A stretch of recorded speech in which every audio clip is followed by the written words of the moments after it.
Hi, everyone. Welcome to a new episode of Crypto Tips. My name is Heidi, and today I have a very special guest, my lawyer, my immigration lawyer, Maria Pescadinha.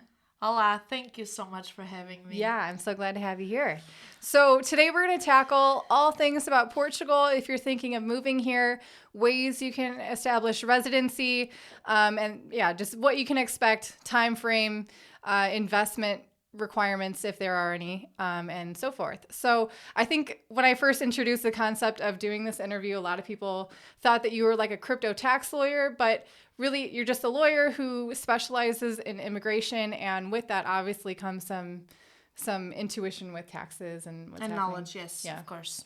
And now, getting some knowledge on crypto as well, which is amazing. Yes, through you. Thank you, Heidi. It's so fun. Okay, so let's kick it off with a few general questions, and then I'll wrap this up with questions asked by you, the viewers, who sent them in. So, Maria, I know why I love Portugal, but tell me, maybe for those who've never been here, or why do you think it's a good country to live in? Well, as you know, it's very peaceful. We are a very welcome people. It's a very non-expensive country to live in. The weather is excellent. And everyone speaks or tries to speak English and understands you, as you know. Yeah. You don't need to speak Portuguese to live in Portugal, as Yeah. you know. So, yeah, it's amazing. Yeah. It's a wonderful country. I totally agree. I totally fell in love with Portugal Yeah. the first time I came here. So, yeah, the people are so friendly. And even if you can't speak Portuguese well, if you just put in just a little bit of effort, they'll love you for it. And you have everything. You have nature, you can surf, you can hike, right? Yeah, mountains and ocean and... Yes, and everybody, you have internet everywhere, so you can Yeah. work anywhere. Yeah. It's wonderful. It's an excellent country to raise your children if you have them, because we have a lot of life quality. For sure. Yeah. Right? Yeah, quality of life and affordability checks all those boxes. Yes, and you feel safe. You can walk in the street during the night or day alone or not. Absolutely. I remember that was like the first time I had to walk, I think just from leaving my friend's house, maybe it was around midnight. And I was like, I actually don't feel scared at all. No. It's really, really nice. It's true. So, I mean, Toby and I, my husband, are going through the Golden Visa program. We've chosen that path, but there are other ways to establish residency in Portugal. Yes. So let's talk about maybe the different options that people have. What do you? There's several options Yeah. that you can pursue residency in Portugal. But for your viewers, I think the crypto is the way to go, right? Yeah. So we don't need to discuss visas for healthcare purposes, visas to work in Portugal. That's not where what we are aiming here, right? Yeah. Only for crypto. There's lots of ways to get residency. Lots of ways to study, lots of ways in Portugal. As I said before, Portugal is open arms to anyone. Yeah. From anywhere, right? Yeah. So for crypto, I would say the golden visa. Why golden visa? But you also have, it depends if you're an European or not an European. Okay. If you're an European and you have income from your country, you receive your payment every month and you already pay taxes in your country. You would like to be in Portugal, NHR resident. Yeah. A non-habitual resident. What is that? Yeah. Then you receive your income from your country. You are taxed in your country and you're not taxed in Portugal. Okay. Because you don't have double taxes. Yeah. Taxations. But you receive your income from crypto in a Portuguese account and you don't pay that because in Portugal we don't recognize crypto as being a coin and therefore you don't pay taxes for it. Right? Yeah. So for non-Portuguese but Europeans, that would be the best. If you're not an European, you could... I'm sorry. That's okay. If you're not but you need to have an address in Portugal. But if you... Okay. All these questions, if you contact an attorney, everything is doable. Yeah, for sure. Then if you are not European, you can do two things. either golden visa, which you're doing, or known in the world as a 777. Okay. The 777 normally is done for retired Okay. people, but also for those who have their own capitals. If they have a bank account with money with more than 10,000, if they receive an income from their country, they need to prove that they live in Portugal, but they have their own means. I see. Yeah. They subsist without needing the help of Portugal. The only difference from that to the golden visa, and it's huge, is that with the D7 you need to be 6 months in a row in Portugal, I see. or 8 months with small gaps. Okay. So, and the golden visa you only need to be 7 days or 14, depending on the first or second or third year that you're here. And with the golden visa you are 10 years Tax free. for all the income that you have in Portugal, because crypto is not Yeah. taxable. Yeah. And as you know, you prefer the golden visa. Yeah. If you have the investment in Portugal, and you can tell them because you know it firsthand, real estate is a very good investment. It will never be an investment like crypto, I know. I know. But it's a very good investment because you don't lose your money. You can do an Airbnb with it and always have income. Yeah. Because people oftenly ask me, but real estate, it's not that easy to invest. In Portugal, we don't have that bubble. Yeah. We didn't, right? Yeah. The prices didn't go down because of COVID. Yeah, that's very true.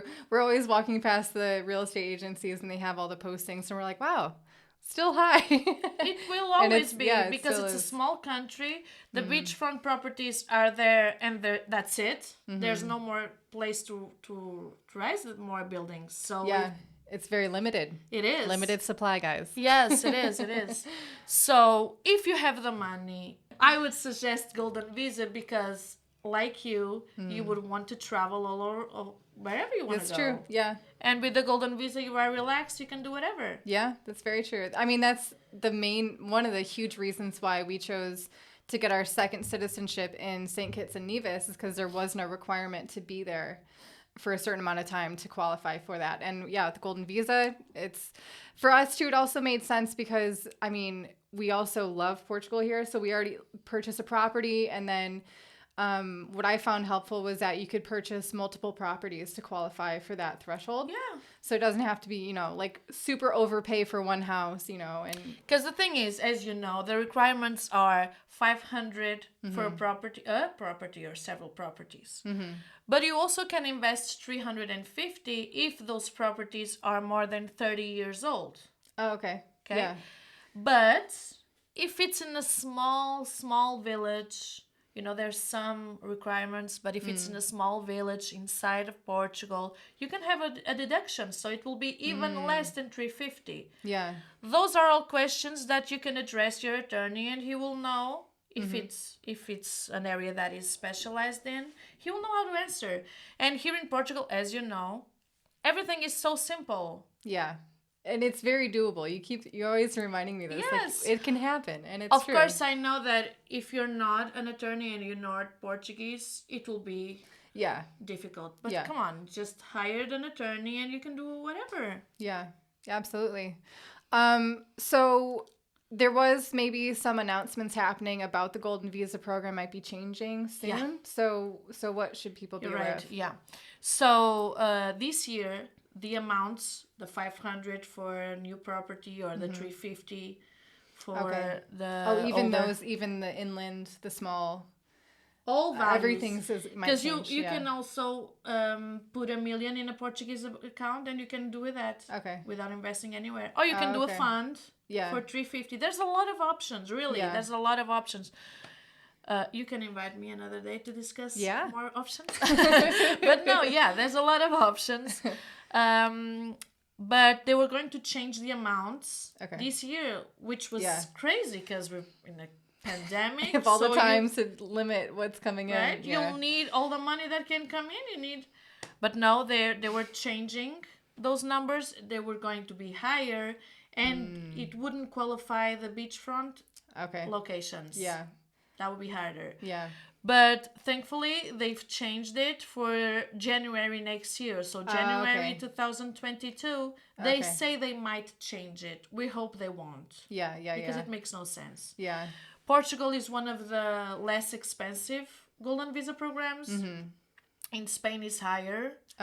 And some other countries in Europe is higher. So we wouldn't want to lose those. The competition, basically, Right? How long is the expected wait time from the submission of the application to, like, the approval? I know with COVID and the lockdowns, it's changing things, but let's say, like, in a perfect world, normally, what would it be? 6 months, okay. For golden visa, listen, 6 months from the moment that you apply. Because I can tell you 6 months. But then I have a client that takes 6 months to give me the first document. So it's not from 6 months of your first meeting with your lawyer. It's from when you have all your paperwork ready. You have all your paperwork, you give it to me, I'll start working and I'll give you 6 months. With COVID, those 6 months became 8. Let's hope that now, come on, it's the second year that we'll try to... And with all the vaccines, that this will disappear. Like magic. No, but 6 months, and I'm always pushing them to know. But the golden visa 6 months. But when you apply, then you start having some rights. Because then that's one thing that because obviously Toby and I, we've been here for a long time. And we're itching to get out and travel again when we can. So that's one thing that I appreciated what you said was once you've applied for the appointment at least, or the application, then you can kind of... But as you know, being a golden visa applicant, it's a special thing because it's not everyone that has the possibility to...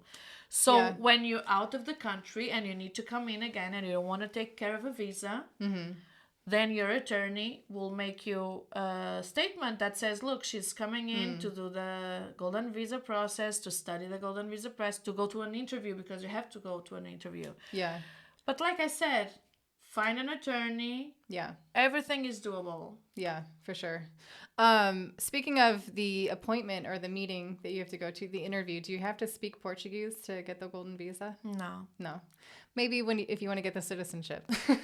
Yes, then you can apply for citizenship, as you know, 5 years later from having your golden visa, renew it.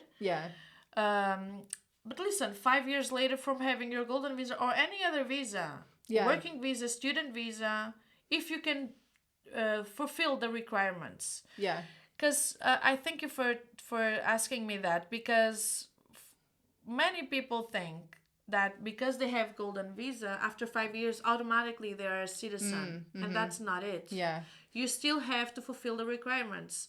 And there's not a different citizenship for those who have golden visa and for those who not. The law is the same for everyone. But of course, if you have a golden visa and you're only here 7 days for a year, you will not be able to be a citizen in 5 years.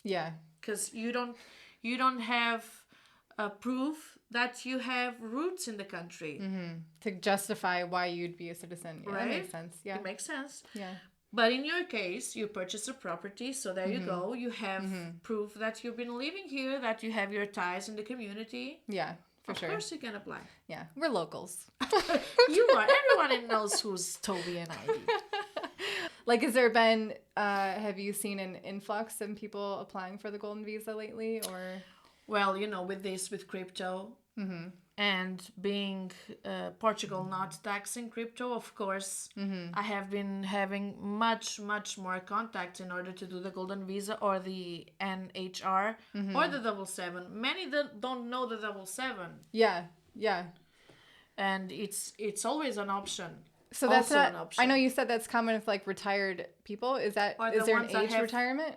No, because if you have your own capitals, if you don't need, then you can apply too. It's not only for retirement. The only difference is that you need to stay 6 months or 8 months. That's right. And that's not good for you because you love to travel all over the world. So. But there's a lot of options. For sure. Yeah, you just need to contact and tell your story, what you want, and we'll find the option that best suits you, because what's good for you might not be good for the other person. Yeah. Right? let's say someone had a family with like children and things. How does that affect the golden visa process? It doesn't, because Okay. one can apply Okay. with a 500 investment. Imagine it was a 500 investment. Yeah. The one applies, and then they can do a family reunion for the Okay. wife or husband, the children, their mothers, their mother and father, the mother-in-law, father-in-law. Oh, okay. Yeah. Oh, that's nice. Yeah. Okay, cool. So let's move on to some. I think that we covered quite a bit of what these questions are, but just in case, I'll voice them and then see what you say. Of course. Okay. So these first three are from Patreon members. So thank you guys for submitting your questions. Time Traveler asks, I'm a resident of the US, but with an EU citizenship, Germany. How difficult is it to live in Portugal? Do I need a special visa for that? In Portugal, nothing is difficult. Yeah. So everything is easy. So it Yeah. won't be difficult to come to Portugal. And if you're a citizen from the... He's a resident. He's a resident of the U.S., but a citizen of Germany. Yeah, no problem. No. Yeah, I know that's like one of the first things when we first met. What you kind of keep reiterating was like, Portugal's a friendly country. We like to work with you. Like it's gonna be fine. We welcome everyone, right? Yeah, yeah, for sure. And as you know, here in Nazaré, because we are a big wave surfer town, look, how many foreigners do you know that live here in Portugal? Yeah. U.S. citizens. Germans, German, French, Spanish. A lot of my neighbors are actually Swedish, so There you go. yeah, a lot of different people are here for sure. And a lot of crypto. And lovers. yeah, I think we're incubating that a little bit. We are also, we are expat friendlies. Uh-huh. But I remember one thing that people often ask me. Yeah.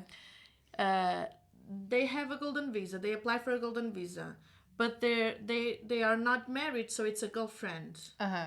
Can they do family reunion? Yes, because in Portugal, if you prove that you live like a marriage couple, you will have the same rights as a marriage couple. So yeah, that's Wow. important, right? Yeah. Yeah. For instance, in France, no, it's true. Yeah. In France, imagine you're not married, Yeah. and for some reason you die. Sorry. In France, exactly.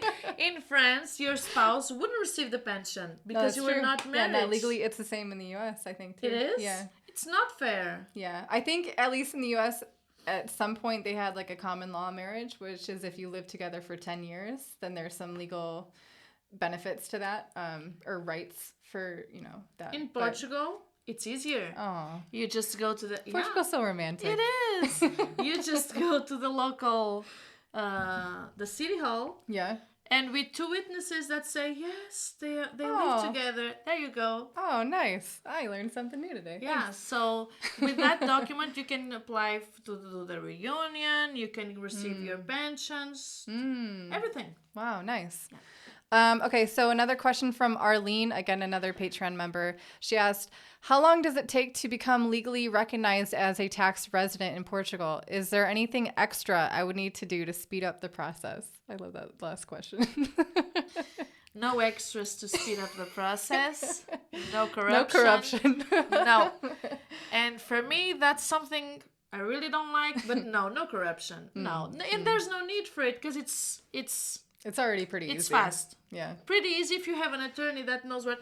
I'm pretty sure if you don't speak Portuguese, if you're not Portuguese, you come to should a have- country, yeah. of course you're going to have trouble doing all of this. Yeah. But if you hire someone that does this for a living, that it's an attorney, and this is really important because in Portugal, in order for you to be an attorney, you need to have a professional number, a CP number. Okay. So when you hired one, you ask for their CP number. Oh, okay. Oh, and you can kind of look them up? Is Yeah. that it? Oh, okay. You can look me up. Oh.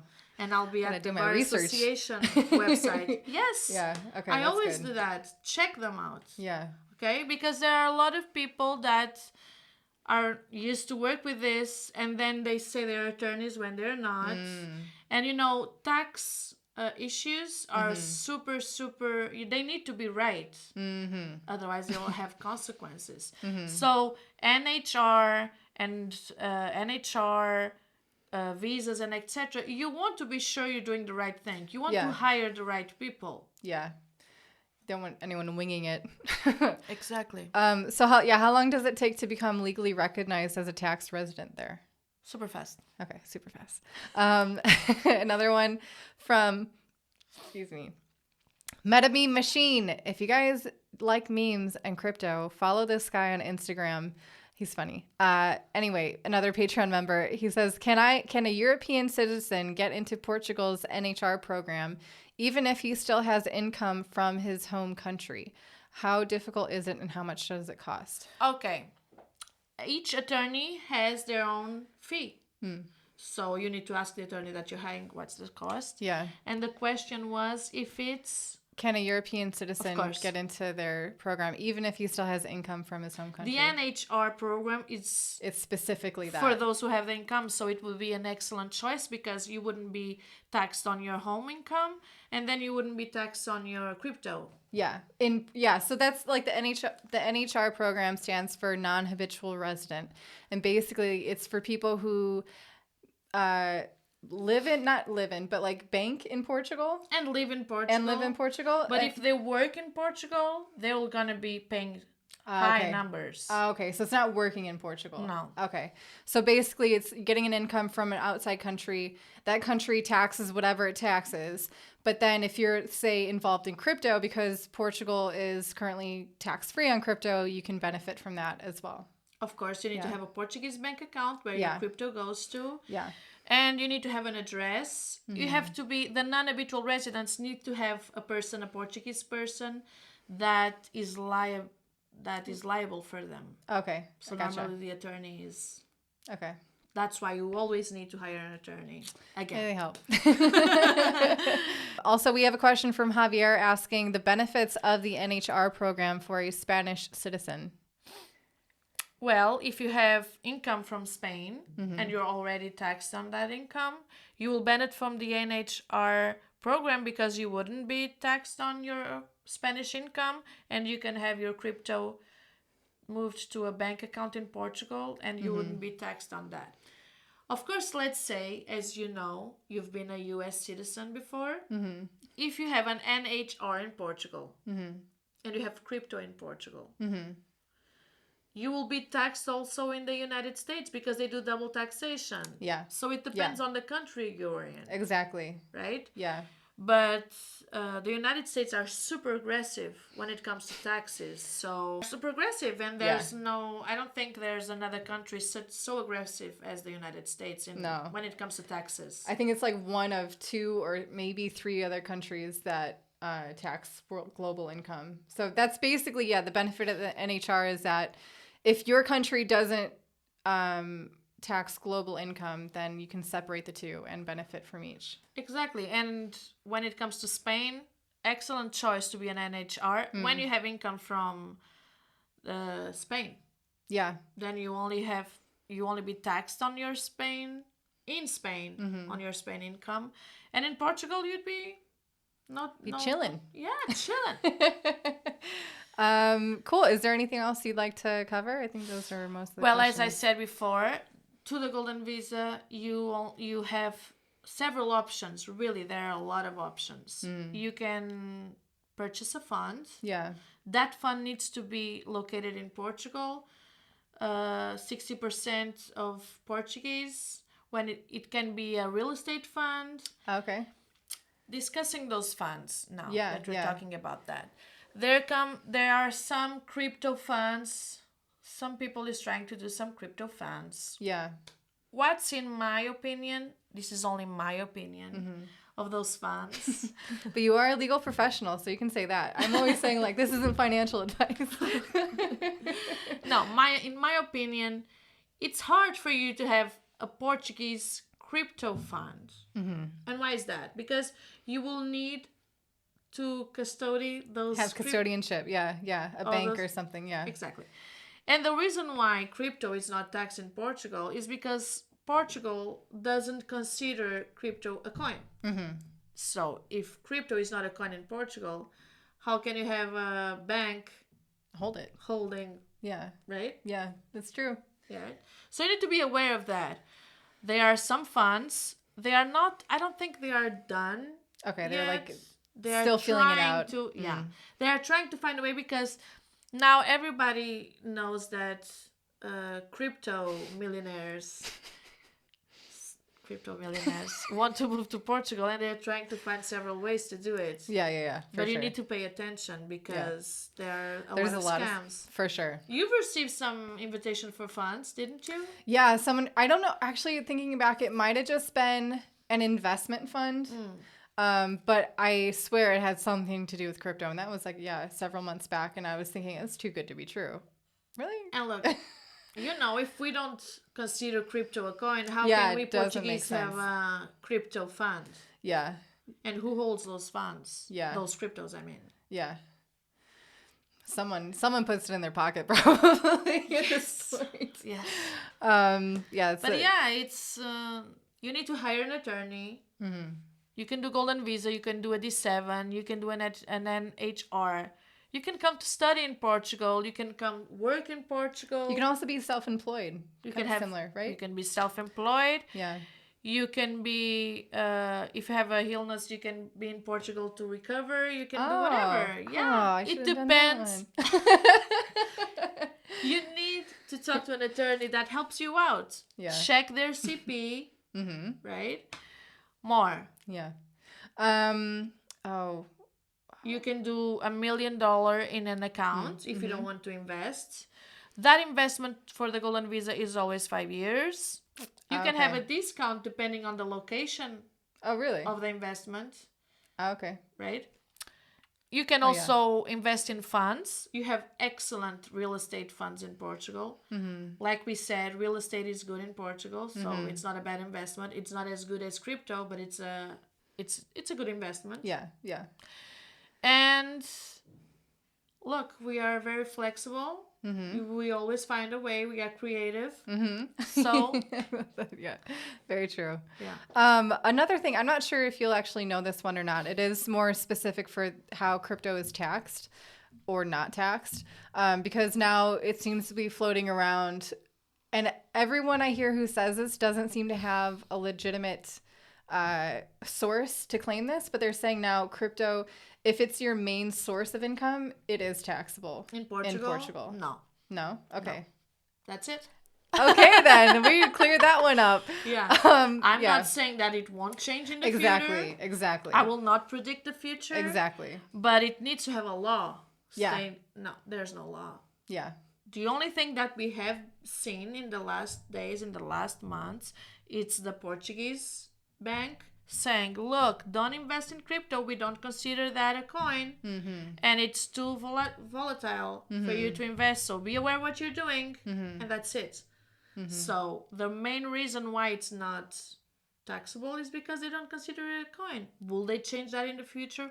Probably. Yeah. Will that be a recent future? I don't think so. Yeah. No, I think they have some catching up to do, really. Yeah, they do.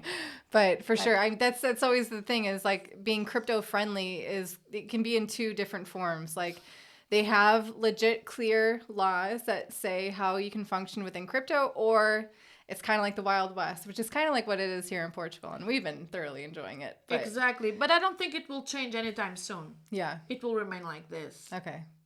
I hope so. Yeah, it will. But if it does, we'll be keeping you posted. Absolutely. Of course.